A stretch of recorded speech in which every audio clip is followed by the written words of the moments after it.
Hi friends, welcome back to my channel. ఈరోజు నేను రవ్వ లడ్డు చేస్తున్నా.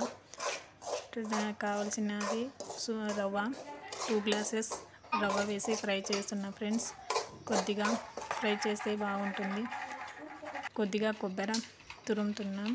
దాంట్లో రవ్వ లడ్డులోకి షుగరు 2 గ్లాసెస్కు 1 గ్లాస్ షుగర్ వేసాము. మళ్ళీ కొంచెం స్వీట్గా ఉండాలని మళ్ళీ కొద్దిగా వేసాను. కొబ్బరి తురుముకున్న కొబ్బరి కానీ వేసి ఫ్రై చేయాలి ఫ్రెండ్స్. బాగా ఫ్రై చేసేంత మంచి స్మెల్ వచ్చేంత వరకు ఫ్రై చేసుకోవాలా. చక్కెర, కొబ్బరి తురుము, రవ్వ బాగా ఫ్రై అయ్యేంత వరకు ఫ్రై చేసి అందులో ఇలాచీ వేసుకోవాలా. ఫ్లేవర్ కోసం చాలా చాలా బాగుంటుంది. బాగా ఫ్రై అయిన తర్వాత లైట్ బ్రౌన్ కలర్ వచ్చేంత వరకు ఫ్రై చేసుకోవాలా. ఫ్రై అయిన తర్వాత ఇలా ఉంటుంది. బాగా ఫ్రై చేసి తర్వాత కాచిన పాలు చల్లారి పెట్టుకొని ఒక బౌల్లోకి తీసుకోవాలా.